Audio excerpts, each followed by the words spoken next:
Merkel Media. This was all circulating around the base that a giant had been killed, but no one was supposed to talk about it. I saw 3 long, bony fingers reach up underneath the door, curl up to grab it, and then disappear. When he came over to me, dude, he slithered over to me. And this giant comes out of the cave and they're all frozen. And he starts running and firing at this giant. Well, the giant moves. He's got a spear in one hand and he's running really fast and spears Dan and holds him up like this. Somebody else, shoot him in the face, shoot him in the face. They basically decapitate him. Got closer. When he got about 15 yards away from me, I raised that 12 gauge and I blowed his head off. I feel something pulling at my leg, and I look over and there are 2 small gray entities pulling at me. And they're literally, I'm getting pulled off the bed. I reached my hand into this bush and I touched air. Couldn't breathe and I couldn't move because I know I'm seeing a monster.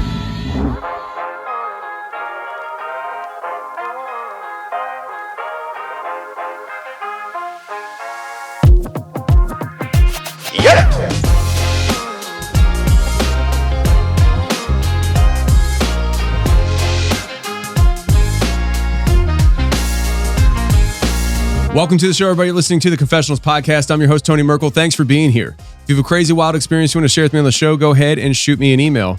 My email address is contact@theconfessionalspodcast.com. That's contact@theconfessionalspodcast.com. Or go to the website, theconfessionalspodcast.com, hit the contact section, and you can reach me that way as well. That works for me. Just get a hold of me. If you want more shows on a weekly basis, we got you covered through memberships on the website and on YouTube for your convenience. So if you just want to consume the stuff on YouTube, just go to the YouTube join button and become a member. You'll get access to all the extra episodes right there on YouTube and, of course, on the website as well through our own members app. So if that interests you, go ahead and check it out to become a member today. Also, friends, go ahead and check out merkmerch.com. I'm wearing our newest t-shirt right now, the Mothman. You can get that right now at merkmerch.com, and check out merkelfilms.com for all your documentary needs that we've put out, including the most recent, Sasquatch and the Missing Man. Before I get too far into this, I want to let you guys know, thank you very much. We have crossed 100,000 subscribers on YouTube, and we just got our plaque in here in the mail. Let me hold it up here so the camera can see it better. Right there's the plaque. We're going to be putting it on the Studio B wall, because we're remodeling it right now. That's why I'm doing the intro over here. So next time you see me, hopefully I'll be in Studio B with a nice pretty wall behind me and all that good stuff. So listen, friends, today we have Paul Stobbs coming on, and he wrote a book called The Nephilim Look Like Clowns. It was the first time I ever heard of this. I had him on. It was a fantastic conversation. We're going to bring him back again for more information because we just scratched the surface on this. I know this is going to blow your minds. So let's get to it.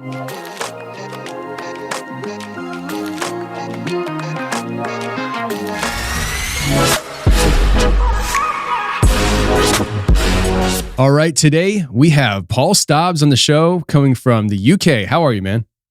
I'm good. Thanks for having me. It's great to be here. Man, I'm glad you're here. So where in the UK are you at, roughly? Roughly, the thing about the UK is I could name a random town and no one will have a clue where I'm talking about. It's probably best I just say something like near Manchester. Oh, gotcha. Okay. Yeah. Okay. that probably makes a lot more sense to me. But sure. I'm in the northwest in Lancashire.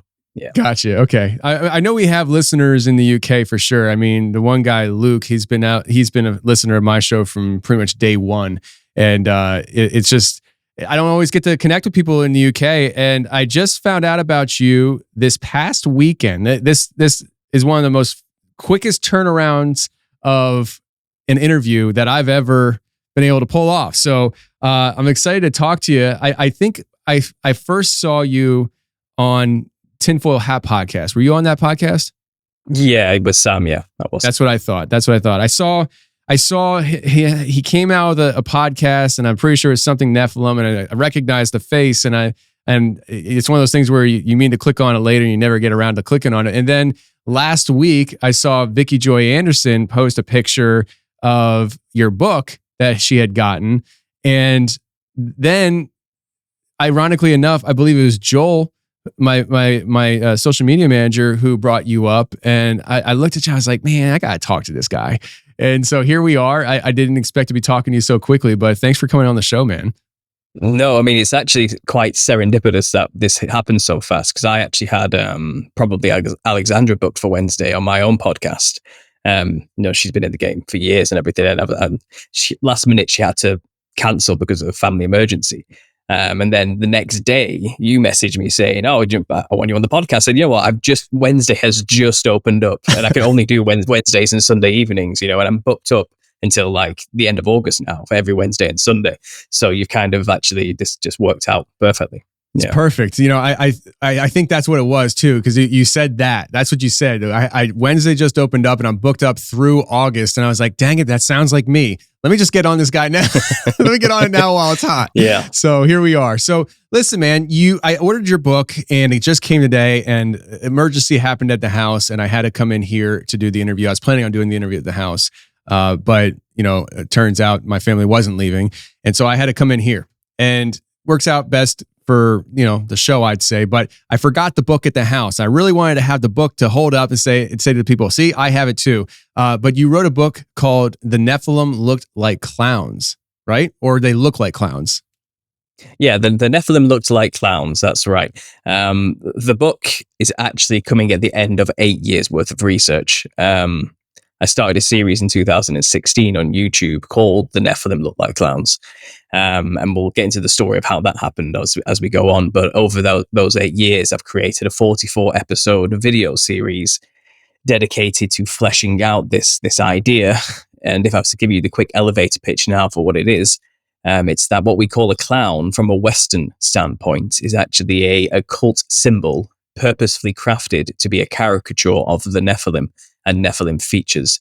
And it's used specifically as a tool within the occult to channel the spirits of the Nephilim. And this is actually the same practice which is used by ancestor spirit worship cultures found all over the earth, who also dress in extremely similar features to what we would call clownish here in the West. But when they wear that costume, they are wearing it with the full intention to channel the spirits of what they call their ancestors. But they're not talking about grandma or granddad. They're talking about the builders of their civilization, the ancient Nephilim kings and rulers of the antediluvian past. And basically what seems to have happened is inspiration's been taken from these other cultures and representations of the Nephilim within other cultures, which again we'll get into. And Freemasons, quite literally, and the Shriners have invented what we call a clown. And we're not supposed to know what this really means. It's an occult symbol.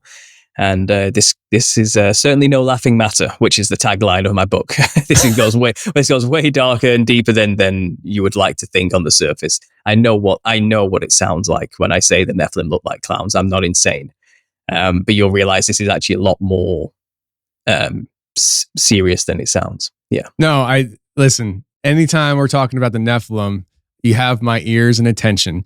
And so the Nephilim look like clowns. You kind of just dumped a loaded chamber on us here, and I'm very interested into getting into this. But some of the things you just said, I find pretty interesting because it seems like you're suggesting that one, like when we see in Hollywood, which I'm assuming you probably looked at Hollywood at some point through this research. But when you see movies in Hollywood, you see the like more occulty scenes in movies. They often wear masks and during rituals, assuming there's a connection there. I never heard that the Freemasons invented clowns, and so it seems like a lot of this, what your research has led you to, is that this is not random. Because I sat down today thinking that you stumbled across this and it just so happens that the Nephilim look like clowns. But what you're saying is they created clowns to look like the Nephilim. Yes, and my wife has told me I'm lying to people for not calling the book that. Clowns look like Nephilim. Yes, that's the truth. But the Nephilim look like clowns. Rolls off the tongue a bit nicer, I think. Absolutely. Okay, yeah. So let's get into how this all started unfolding for you, man, because I find this very interesting. And just to let you know and the audience know, I have a strong feeling that you're going to be back on the show, because when I did get the book today, it was probably, it was about as thick as my Bible, and it said volume 1 on the cover. So there's way more that you haven't even published yet. So I'm very interested in finding out what we can today and bringing you back on for more conversation for sure. Certainly. So the first book is called The History. And it's basically a recounting of the Genesis 6 tale, where Nephilim come from a biblical, contrarian Christian viewpoint. So I pretty much I agree with Gary Wayne in his depiction of what went down there. You know, and what I'm trying to do with this book and with my works, I'm trying to reach those who may not necessarily understand the biblical narrative or even want to bother to understand the biblical narrative. And I found something in the clown which seems to appeal to that people in a way that other things just don't. And in a way, if I can hook them in with the clown, I can then have a chance to teach them about conspiracy theorist history of the biblical narrative, you know. So getting into the Book of Enoch, the Watchers, and everything your audience, I'm sure, is 100% already familiar with, and we don't need to retread today. And that's basically the first 10 chapters of the book. It's the history of the Nephilim, where they come from, why they're called what they're called, and how they existed before and after the flood, with all the theories prevalent to the whys and hows. Once that foundation is laid, the second half of the book in section 2 is about the history of the clown and where that comes from. And that's when we start to get into the dodgy history of the clown, how it's always been rooted in the demonic, even from its very inception, throughout the Commedia dell'arte movement of Europe, throughout the Middle Ages, all to the modern day circuses, through the shrining and the Royal Order of the Jesters as well, within the hierarchy of Freemasonry and the craft. And then the back end of the book is a love letter to the psychedelic community who take dimethyltryptamine and encounter jesters while in the DMT realm. That's the world I come from.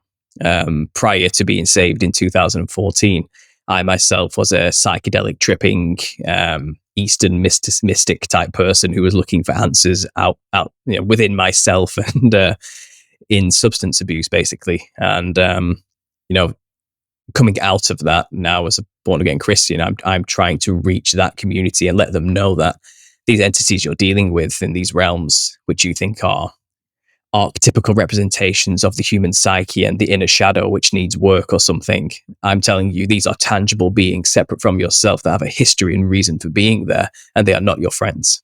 And they look like jesters because the Nephilim, which they are the disembodied spirits of, looked like clowns in physical form. So that's the first book, very quickly summarized. And you're right, it's 290 pages of reading, but if you include the references and everything else, it's actually like 331 or something stupid like that. But that's just volume 1. The second book, which I've already 20% through writing and was originally going to be a part of all one big book, but I realized I already have a book here I need to publish now and then carry on a side note. The second book will be about the ancestor spirit culture worships found all over the earth, who dress like in clown-like costumes to channel spirits. And then the back half of that book will then be about the media industry, movies, music, art, and clown murderers, the fear of clowns, the multicolored collective, as I like to call them, and those people who have that spirit of the Nephilim running through them. Let's just say they have a very colorful flag to represent them. All of that stuff, you know, I kind of get into in the second book, which is The Now. So volume 2 will be called The Now. But volume 1, which is out right now and available on Amazon, is called The History. So there's a summary of all the work, the body of work there. And today we can just get into the history of the clown, and I can prove to you that it has always been a representation of a demon. Always, even before the Freemasons. Well, yeah, I want to get into that. I want you, I don't want to lose track, and I want you to go in that direction. But there is one question that I want to, I fear that this question could steer us off track. So I just want to state that right in the beginning so that we, together, teamwork, we can avoid such things happening. But you did say something about your past life that I have to ask you out of just pure curiosity. Yes. Did you understand that you were dealing with entities when you were, you know, taking all the hallucinogenics and things like that? Or were you just simply thinking you're on a weird trip and it was a figment of your imagination? See, I'm not really a hippie. I've never been the airy fairy, loosey goosey type, or the woo woo type of person. Even when I was doing these things, I was very logistical minded about the situation, and I was also open to interpretation of what I was going to be dealing with. Initially, I thought it was all psychological and very Jungian in nature, archetypical, representations of a collective consciousness type stuff. But then at the same time, I kind of ended up falling into the conspiracy research and waking up, shall we say, at the back end of all of this. And then I started learning about the Bible and the biblical narrative and the understanding to explain why we even have a conspiracy.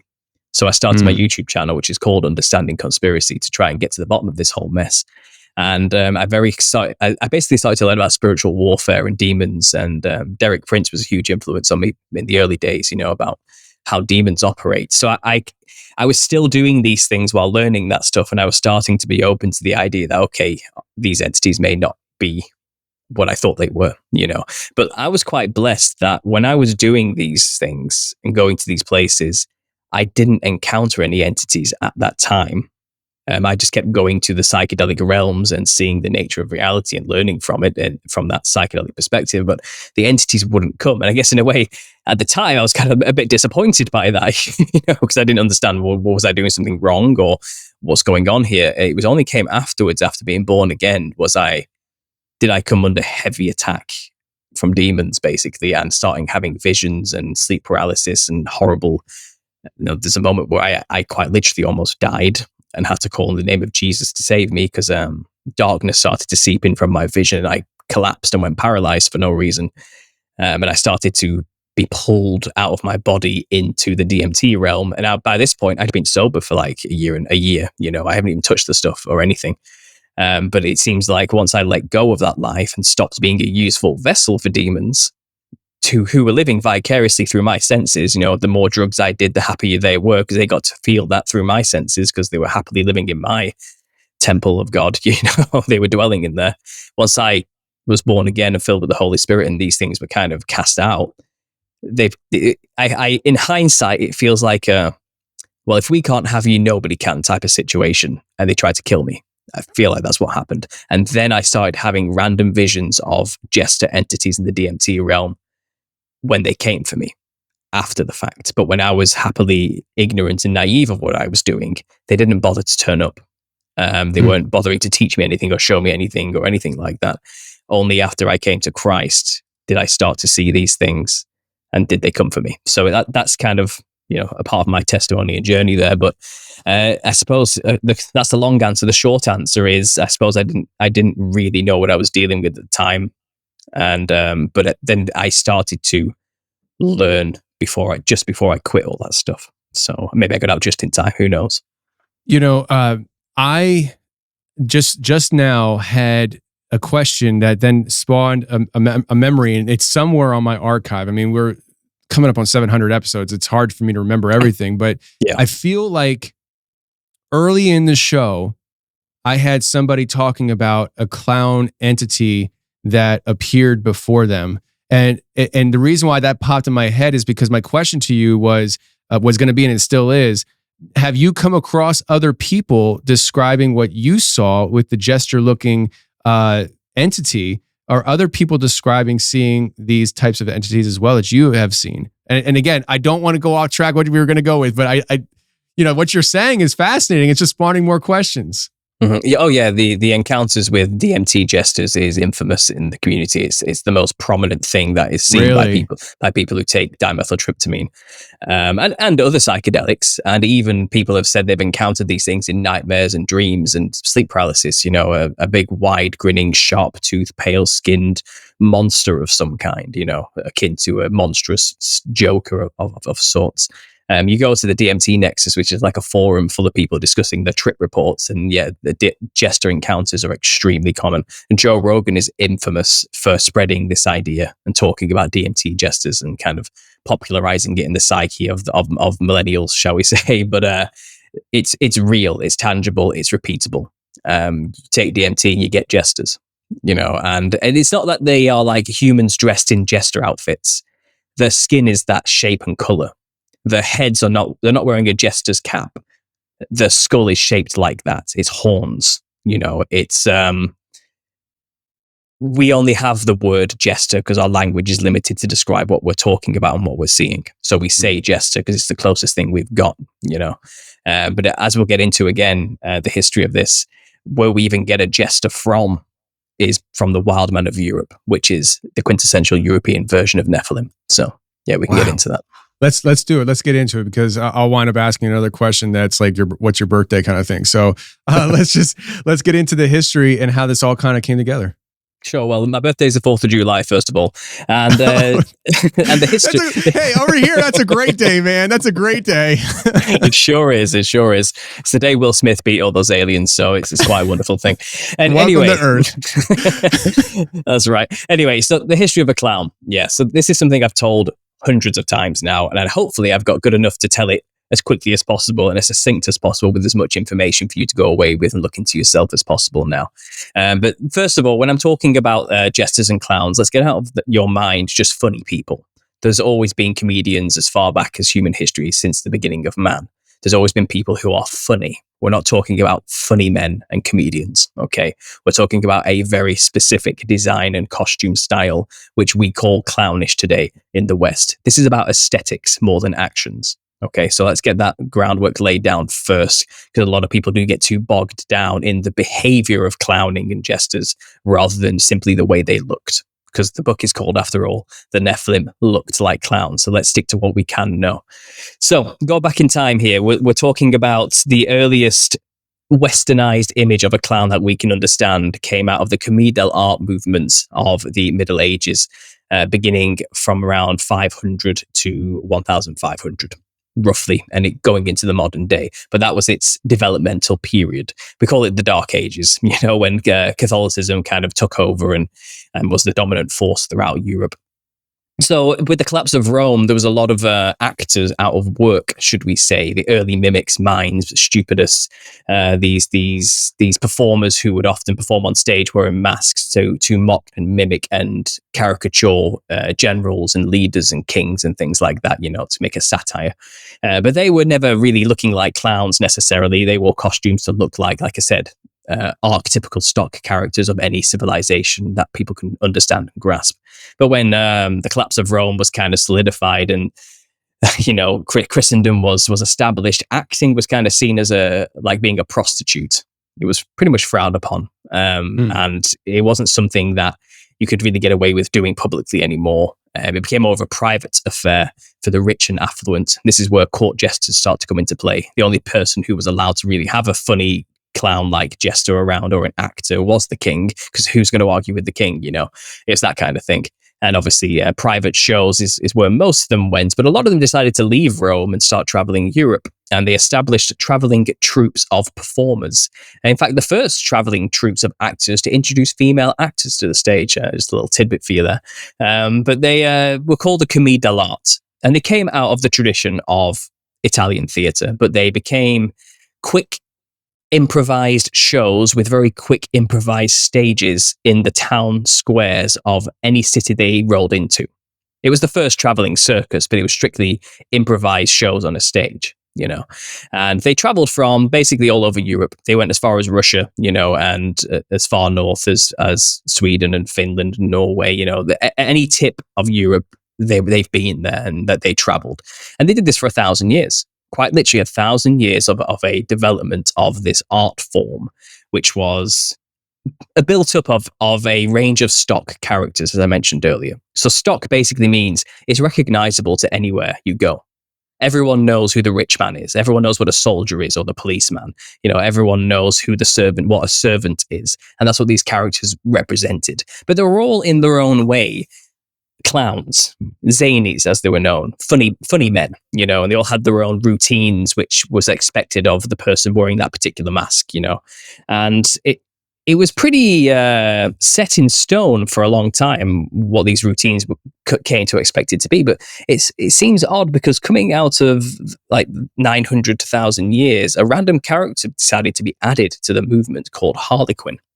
Now, Harlequin, or Arlecchino, which is the Italian way to pronounce it, named primarily after Harlequins, which is the French iteration of the Wild Man.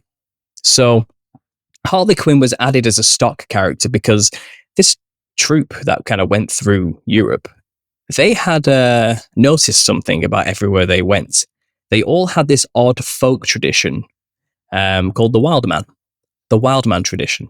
And they had these big festivals where they would get absolutely hammered and have a huge party dressed in monstrous, wild, big clown-looking, sharp-toothed, wide smile, masked, wearing hairy beast costumes. And they would have a huge party, and then they would fast. They would begin the period of Lent, the 40 days of fasting. And they would just have this massive carnival festival where they basically dressed like hairy demons with huge, wide grins and smiles. And this wild man tradition, they noticed this, so they decided, well, let's add a wild man to our stock character list because everyone will recognize it in Europe. And that's what they did. They introduced Harlequin, modeled after the French version called Harlequins. Now, Harlequins comes from a 11th century, it's like a 10th century monk describing his encounter with the wild horde. And it was this giant club-wielding beast, hairy monster thing with a bunch of demons around his ankles because he was a giant. And they basically went from village to village causing chaos. And it roved through his village in the 10th century. And he documented witnessing this wild horde. And he described and called the giant Harlequins. So that's where the name comes from. And that's where Harlequin comes from. He is a model stock character of the Wild Man of Europe, which is quintessentially the European flavor of Nephilim. So there's the first proto-clown. Now, Harlequin's costume initially in these early stages was quite brutish. He wore baggy white cloth clothing, but he had multicolored patches sewn all over him, covered in tufts of hair. He wore a black mask with the nose really squashed up in an ugly manner and wrinkles all over it and an angry look over the brow. And he would have a horn, a lump sticking out of one side. And then on top of that, he would carry around this big club, which became known as the slapstick. And his character on stage was almost godlike. He could command the stage by slapping his stick on the floor, and magically the scene would change into something else. So he was beyond human capability. He had magical powers when he slapped his stick. He also was very fleet of foot, quick-footed. He could do backflips and acrobatic stunts like no other. And he was always striking these particular odd, grandiose poses while he was at it in between doing these grandiose, ridiculous stunts. He was a wild card. He was a wild man in character and design. He was insane. And he was edgy and rude. He would use his stick as a phallic symbol and poke it at people's backsides and like he was wafting at people's faces. He was rude and crude, and that's where the comedy came from. His demonic aura, his demonic attitude, his demonic power. People thought he was hilarious, and he became an instant success because everyone recognized the wild man. And you'll find a lot of these wild man traditions incorporate the phallus into it, and sex and fertility and all these type of things into those rituals. So it was hardly surprising that Harlequin would also embody these type of symbolic things within his caricature of the wild man. And you can find the evidences today of the wild man tradition. It still goes on in Europe today. The most popular, biggest festival, which has its roots unchanged all the way back into Thracian culture, is the cookery of Bulgaria. That's where you'll find the most prominent version. But even if you go from Bulgaria all the way to the other side of Europe, to Portugal, you can find their Celtic version, which is called the Caricature. And they look extremely similar, but they're separated by a lot of land. But then they have their own style. But they all wear extremely baggy, hairy clothing with multicolours, patches and psychedelic sequins everywhere with a big, wide-grinned, terrifying-looking demonic mask.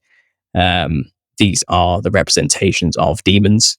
And then they openly will tell you that's what they're doing. A lot of them actually say when they put on the mask, they lose themselves and they become something else. They get possessed, in a sense. But then, obviously, once they let it all out and have that moment of excess, they then fast. So it's kind of it's okay, it's all done. It's fine now, we're going to leave that behind. Now, it's odd because in Europe, we kind of, most of us in Europe believe that when you wear a scary costume, you're trying to scare away bad spirits. You know what I mean? That's kind of that's what like Halloween kind of has that attitude that we dress like monsters to scare away the evil spirits of monsters in time for the summer or something, because it's at the height of winter. But we're kind of like some of the only cultures on the earth that do this. Most other cultures dress like these things to channel them, not to scare them away, but to to invite them in. And I've theorized, and I'm starting to think some trickery was afoot here. Some trickery has been afoot, and we have been duped and lied to, because there's no way dressing like a demon is going to scare a demon. They're not stupid. They're thousands of years old, you know. I think we're naive to think that would be the case, to be honest. But that seems to be the prominent thought. Maybe it's due to the influence of Catholicism on these cultures, which took over the pagan cultures and Catholicized them, shall we say it? Who knows? But that's the first proto-clown, Harlequin. Now, Harlequin, like I said, dressed quite demonic, acted quite demonic, was really fleet of foot. He had influence of the Italian tradition in him. He was kind of modeled a little bit after Hermes as well, who had like wings on his feet, you know, the messenger god. So Harlequin can kind of seem like he was flying on stage, like he was weightless, you know. But he also had his, Hermes has his caduceus, which is his staff, which is the slapstick. And obviously coming out of the Dionysus tradition, where the cookery comes from the Thracian culture, Dionysus is also a fertility wild man god who has been, stories have been told that he would basically have a roving band of merry men with him, or demons, or fauns and satyrs, who used to be humans, but since being around him for too long, transformed into wild, hairy beast creatures. And he also had his maenads as well, his naked women with him.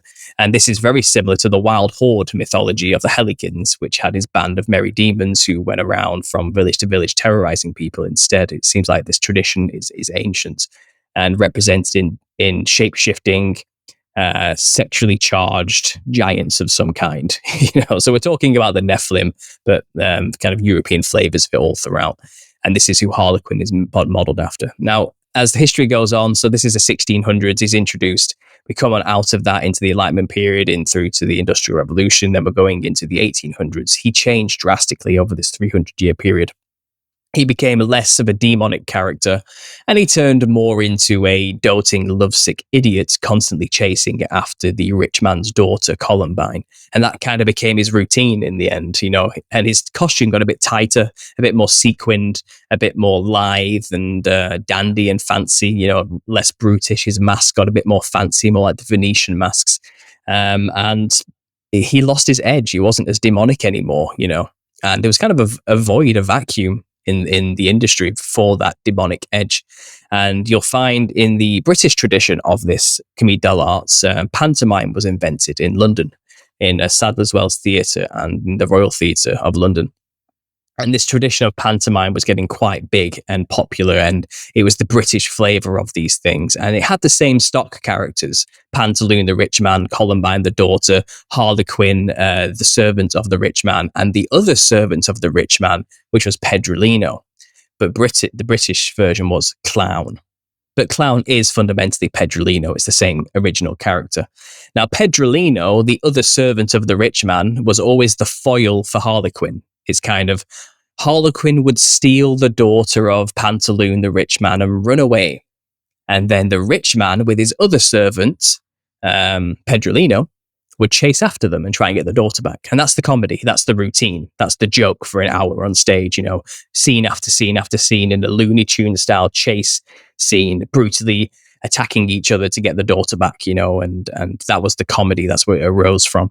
But Pedrolino, fundamentally coming out of the Comédie de l'Art movement, was always just a boring dressed character, you know, and he was a comedian, sure, but he was more of a human idiot, you know, like he was kind of like the slow, dim-witted fool who was the antithesis to the quick-witted demonic Harlequin, you know, and that's where the comedy kind of arose.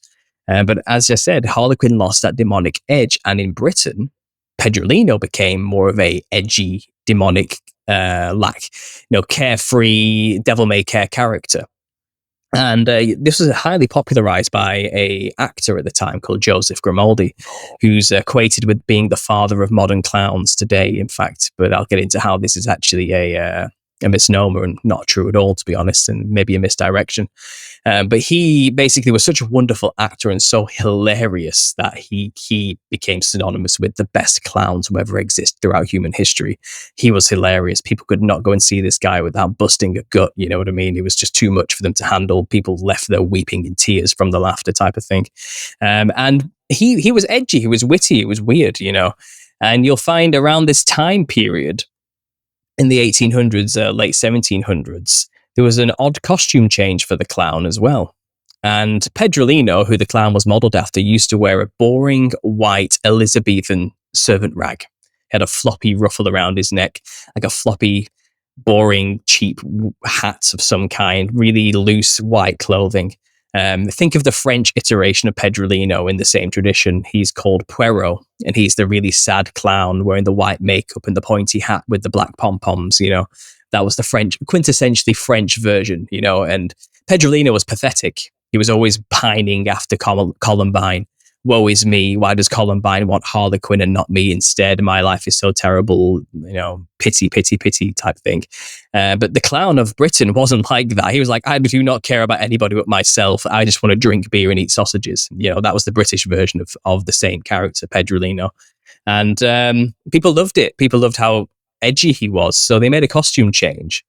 And suddenly Pedrolino, who for 1,000 years was dressed in boring white rags, was suddenly looking like an absolutely psychedelic, terrifying clown monster we know today, unlike anything that's ever been seen on stage before.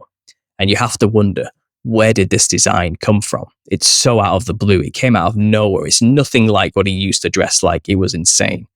And I have looked into it. I've got the receipts. I've done the research, and I've uncovered that there was a lot more going on behind the scenes than we first realized.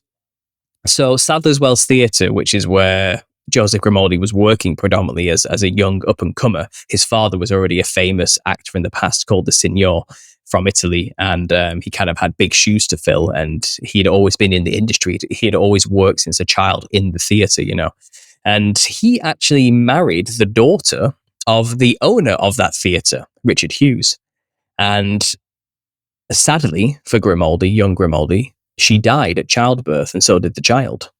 And her last words in death were, "Richard, please look after poor Joe," you know. And I think Richard Hughes kept that promise and basically went up to the showrunner who was running his theatre at that time and said to him, "You need to give Grimaldi leading roles. You have to make him famous. You have to make him big so he can support himself.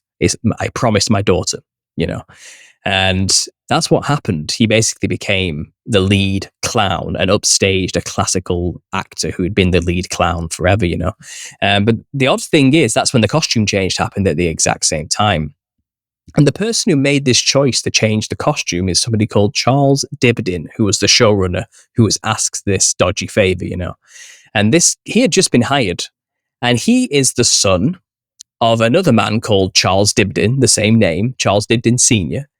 And it turns out Charles Dibdin Sr. is a prominent Freemason, member of the Leicestershire Lodge number, I think it's 2369. He was the most famous musician and playwright, songwriter of that time in Britain. He was a rock star. Now, Charles Dibdin Sr.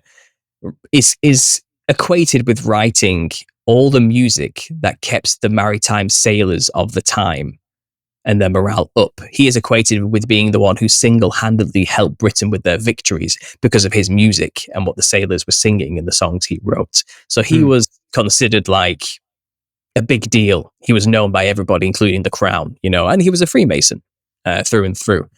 Now, it seems like the apple doesn't fall far from the tree because his son, in true nepotistic fashion, was given the leadership role of one of the leading, biggest, you know, theatres in London. So it's clearly he got the job not through his own talents necessarily, but because of the fame of his father. And also his other brother, Thomas Dibdin, had prior been given the job there as well. So it's kind of his turn, you know. And if you look into Charles Dibdin Sr., you'll find he has a weird history. He wrote a magazine called The Devil in his early years. It had about 17 episodes before it failed, 17 runs.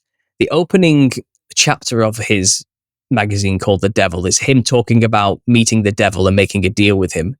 And basically saying, I was told by the devil to create this magazine and the Brotherhood Freemasons agreed to fund it.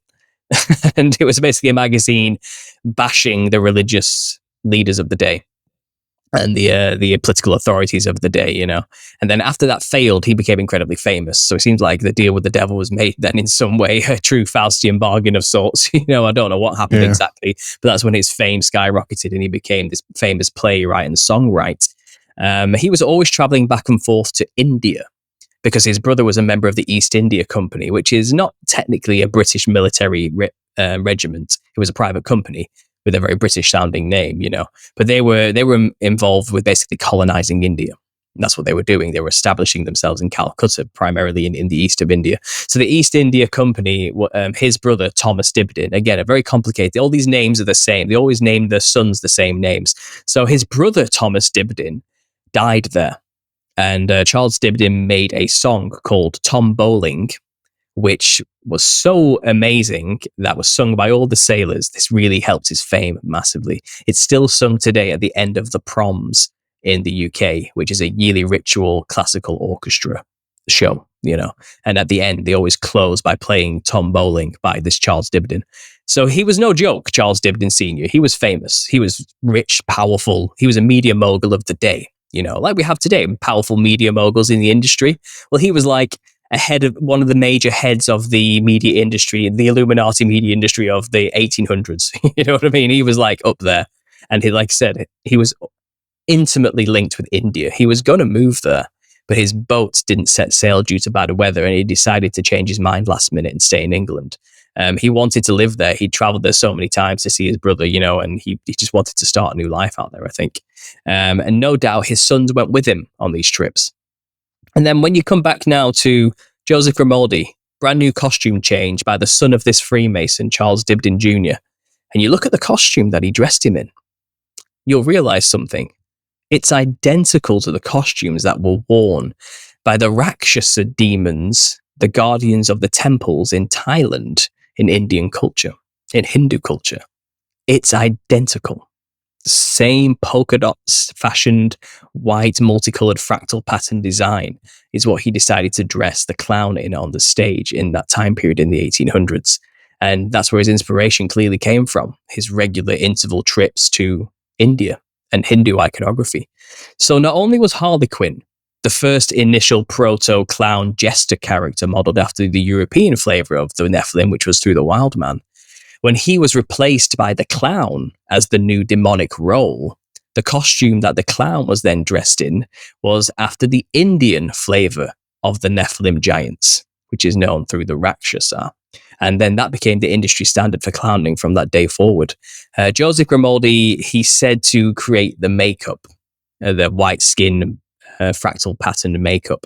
But you realize actually it's just also the same as what these Rakshasas look like in India too. So he likely didn't come up with the makeup at all. It's just a cover story. All of it is modeled after the Rakshasa demons of India.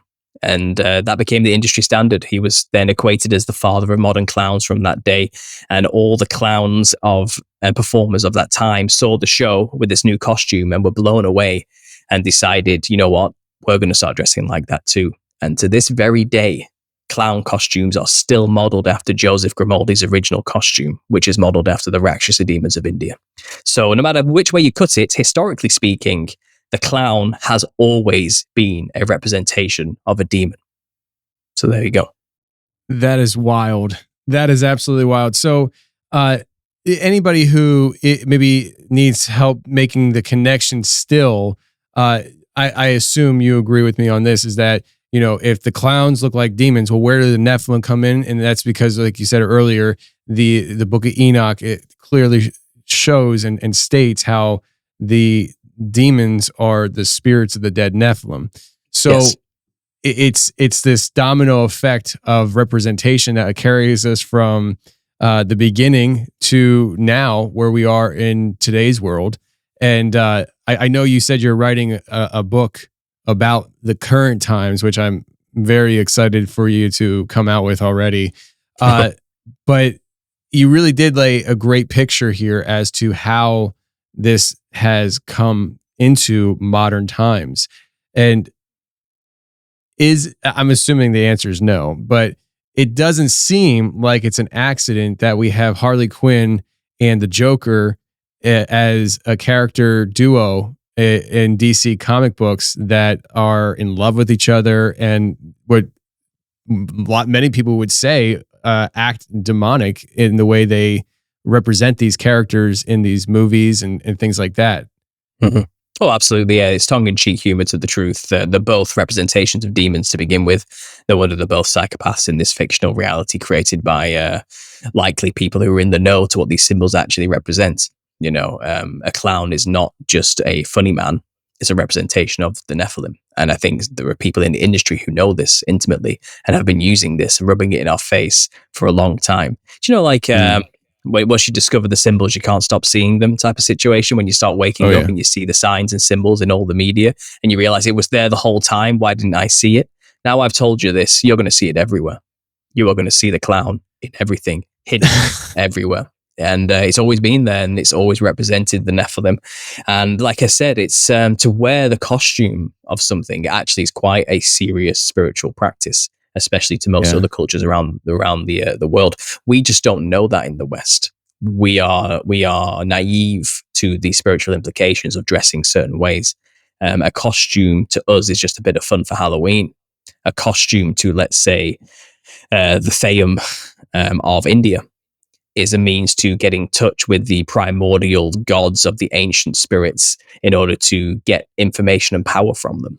It's actually and sacrifice to them while you're at it. And in fact, the Indian Theym, who do dress in this very clownish, wild features, one member of the tribe does this, and all the other villagers come around him and give him things like live chickens. And the person who's possessed by the demon will bite the head off that chicken and drink its blood to appease the demon within him, because that's what the demon wants. And then once the sacrifice has been given through the vessel, the person embodying the demon, they get knowledge from it. They talk to it. They ask it questions, and the channeler lets the demon speak through him to answer these things. That it's actually not hidden at all in most of these other cultures that don't have Jesus Christ or Christianity, because they have no fear that one of these people are randomly going to stand up and cast them away in the name of Christ, because they're not religious in that sense, in a Christian sense, But because the West is a highly Christianized nation, it has to be hidden. They have to keep it occult. They can't let people know that that's what's going on. So the Nephilim hide in our culture through the clown. And if you dress like a clown, you are doing the same spiritual practice these other cultures who know what they're doing are doing. You just don't know it. You're just ignorant of that. And ignorance of the spiritual laws does not make you immune to the spiritual laws, unfortunately. What you just said is something that I was going to bring up, and I'm glad you brought it up. I can only imagine the amount of people who have told you off for saying the things that you're saying because they enjoy dressing up as a clown for Halloween, or they think it's cute dressing their kids up for Halloween and making it a clown.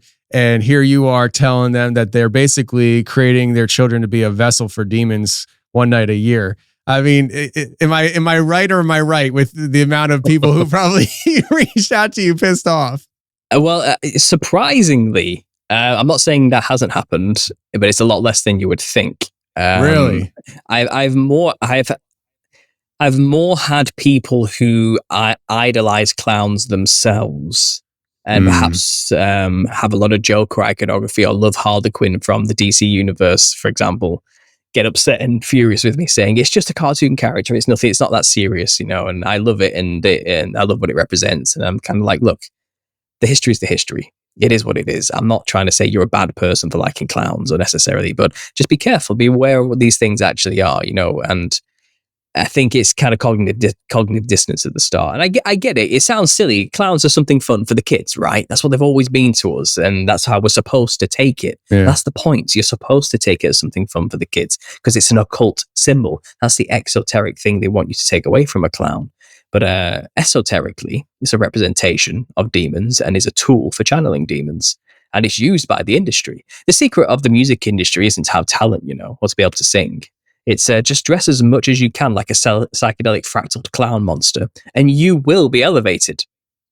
The people who run the industry will put you in the spotlight because they want more people idolizing you and mimicking the way you look.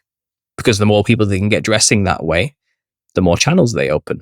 And that's what we're seeing happen today in the West. The rise of clownish aesthetics, even in fashion, is on the rise for that very reason. They're playing with us and we don't realize it. Just at the beginning of 2023, Elle magazine and all the catwalks in France and high fashion were dressing like clowns. Clown core aesthetics were in and high fashion and expect it to come into the outlet stores in 2024 near you. Obviously, it won't look as outrageous as what they were wearing on the catwalks, but we'll get a watered down version of that. And Harlequin sequin designs will start coming into your local, I don't know, Selfridges or whatever you have over there, you know, a JCPenney or something like that. You know, they'll end up on the rack, and people will start dressing in clownish features as a legitimate fashion choice because everyone else is doing it. It won't be seen as odd.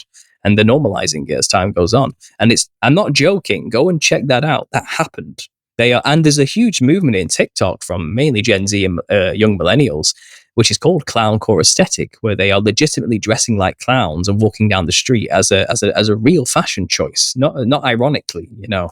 And there's like an underground subculture growing because of that. And you have to wonder in hindsight to this information, what's really going on there? What's the real agenda? Why do in the West and in Canada, and I don't know if you do it in America or not, but you have something called Red Nose Day, where every year there's this yearly ritual put on by the media where everybody dresses like a clown and puts on a big red nose, you know, and it's kind of, you have to think about this now in hindsight to this. Is that a yearly invocation ritual to strengthen, and it's always for the kids, right? It's to raise money for dying children in Africa or something. It's comic relief because clowns are just something funny and fun for the kids. You look at black and white photos of children around the early clowns. They are screaming with fear, with tears streaming down their face, while the parents are stood next to them laughing, like, oh, how cute. And it's kind of like, those kids don't like those things. Kids have a natural aversion to clowns. It's like 1 in 20 children that actually like clowns. The studies have been done. They were never for kids. That's just the cover story, you know. Why do the Shriners all have a clown sect? Where they dress like clowns to entertain dying children in their hospitals? I don't think so. You know, it's because it represents the things they're in communion with, that they're working with in the hierarchy of the Luciferian agenda. They are the secret societies are the physical foot soldiers for the spiritual leaders. And just below the angels are the Nephilim in the spirit world. Then just below the Nephilim in the physical world are the secret societies. They answer to them. They channel them. And they work intimately with them. And now they can publicly dress like them, go to a dying child in a hospital, scare the crap out of them, and feed off that energy through them channeling the spirit. It's all works in tandem and in cycle. What does a Middle Eastern themed secret society, what business do they have dressing like a Western clown? It makes no sense until you incorporate this information here. Why? One step above shrining. You're a Freemason, then you could be a Shriner, which is considered higher than Freemasonry. And then why, by invite only, is the highest honor for Shriners to become a Jester? Why? A Jester of all things. It's just odd, isn't it? Why is that the hierarchical pinnacle peak of going through the craft? You get to the top, you're finally a Jester. What? Doesn't make any sense until you start thinking about this in hindsight, you know. Okay, so because it was always a representation of the demons that they are in cahoots with, that they are channeling and working intimately with. You know, they let the demon in, and the deal is they get something in return. They get power, insight, they can travel or astral travel or read people's minds or have the strength of 10 men or get cut and not bleed. I don't know, but these are what the tribes in Africa are doing when they channel theirs.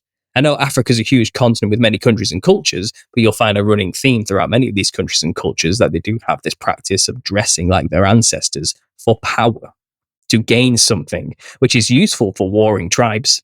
You know, it's useful not to have to deal with spears and being cut and bleeding to death when you're at war with a neighboring tribe. You know, it's these type of things, and this practice is ancient, and it's still being done today in the West. It's just hidden under the veneer of fun for the kids. Wow. You look at the development of the circus, which is the home of the clown, right? Well, that came out of the expansionist movement into the West. Coming out of the theaters, the clown became the main staple of any circus to entertain the crowd in between scene changes. You know, the clown would do a bit of a comedy routine, and then they'd change stuff in the background for the next feats, you know. But you realize that a circus, through and through, is an industry owned by secret societies and Freemasons and rich businessmen. P.T. Barnum, the guy who's equated with being the father of modern circuses in America, he invented the 3-ring circus. Is it no coincidence that 3 interlocking rings is the logo for the Odd Fellows, which is another offshoot of secret societies and Freemasonry, which he was a member, you know? And members of the Odd Fellows are all presidents and kings and actors. Charlie Chaplin is a member of the Oddfellows, and so is King George V. Like, what an odd mix of people, you know? And it makes you wonder, okay, so are the members of the Oddfellows, are they all actors? And they all pretend to play somebody on the main stage of the world, like a king or a leader or something. And they're all just a part of the script, you know?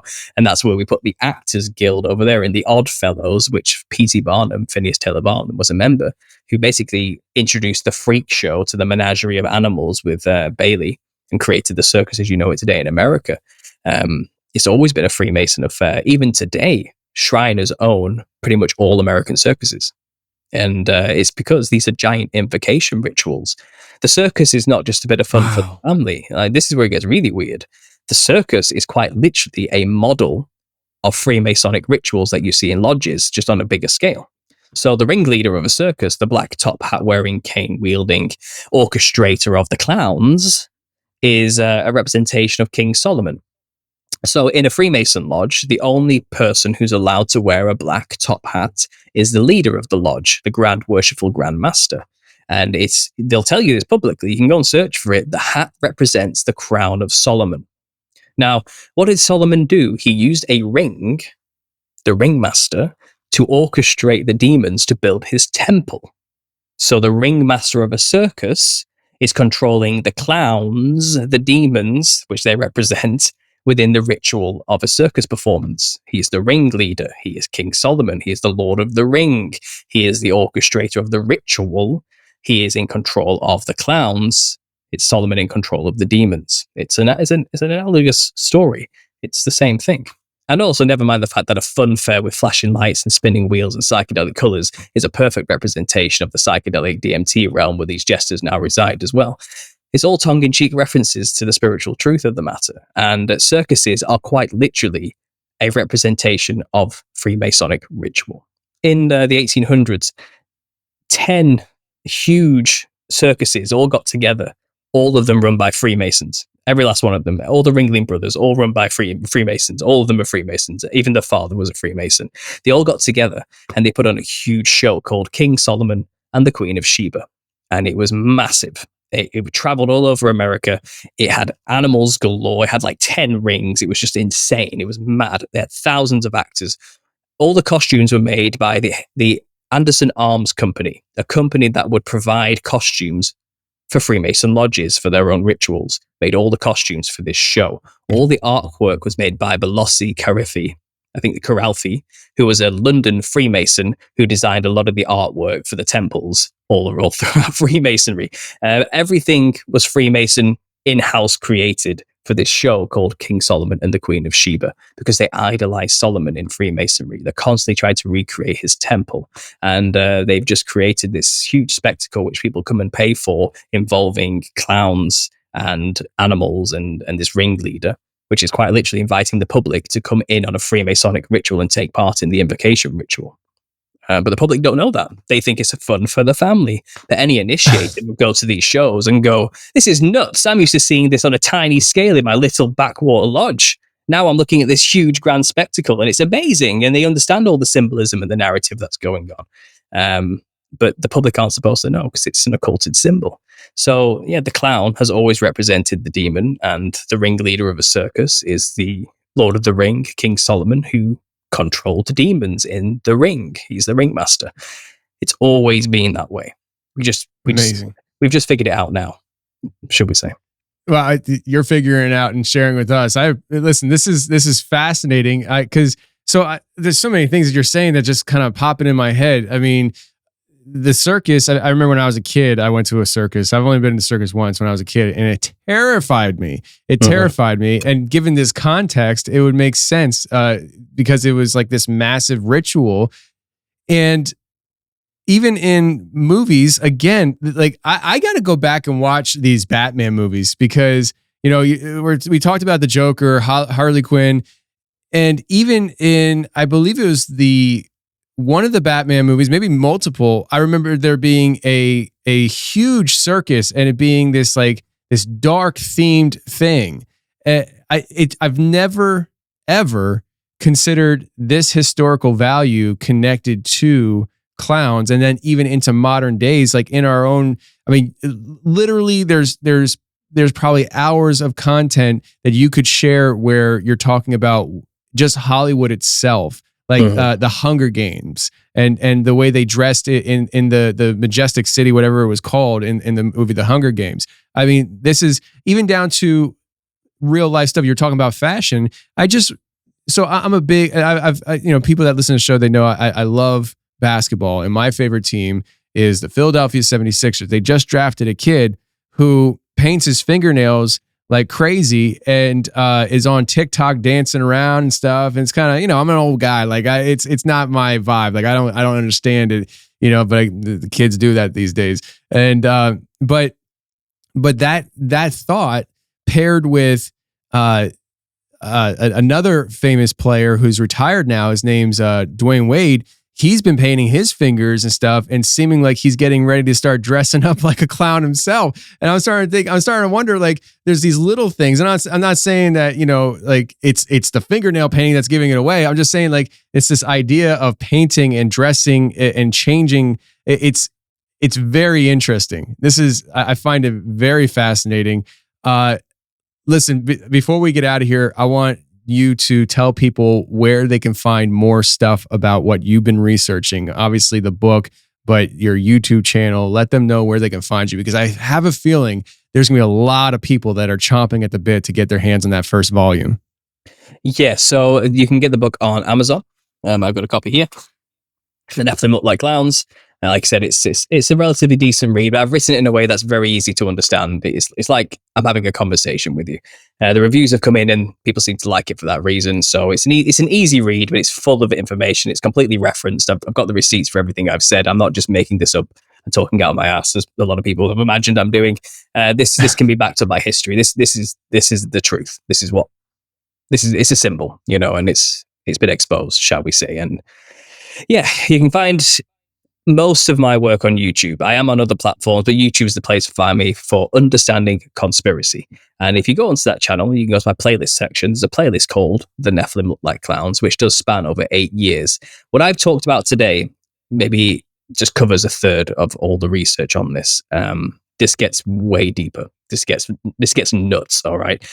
And in that series, with visuals to back it up, you can find all the information I've shared today with the images and so much more. So go and check that out. I even touch on all the modern day stuff, the movies, the music, and all that type of thing as well as the ancestor spirit worship cultures and individual cultures who do their own thing and why they do it and the costumes they wear and how they're also representing the Nephilim. It's all there to back it up on YouTube in that 44 episode series. I've not added any more episodes in a while because I've been focused on the book publishing, but obviously more will come in the future if you subscribe to my channel. But I am a conspiracy theorist first and foremost. I'm not a one-trick pony. I talk about a lot of things on my channel. I touch many topics, and I'm also known for the guy who's talking about the millennial kingdom and the millennial reign, and perhaps it maybe has already happened. So that's another whole can of worms we're not going to talk about today. But if you want to know more about the clowns, go to my YouTube channel, go to the playlist. If you want to buy the book, you can get it on Amazon. Just search The Nephilim Look Like Clowns. Man, I appreciate you being here. My parents, when I was a kid, they didn't let me do Halloween.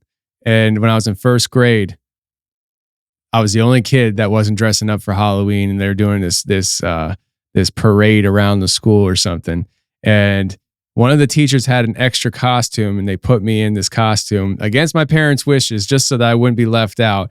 That costume was a clown. And now I'm wondering, is that what started all this for me in my life? Is this what brought me here? Is that I dressed like a clown as a child, and ever since then I was marked to be confronting and facing these ancient Nephilim in current days. Listen, Paul, I am blown away by this stuff that you just talked about, and I got to have you back, man. I got to have you back. This has been absolutely fantastic. And we will explore more of this topic next time, but also next time I want to explore some of your other tricks. You're not a one trick pony. Let's explore some of the other things, man. I appreciate you being here. Thanks for having me, Tony. I really appreciate it.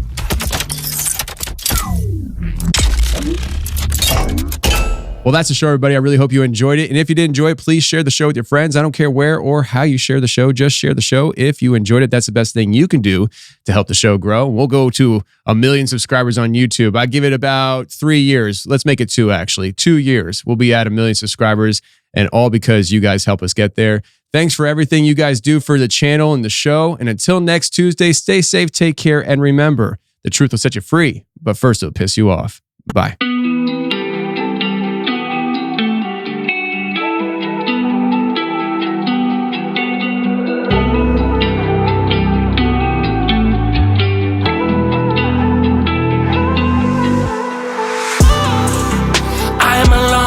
So cold, a rose in a cage.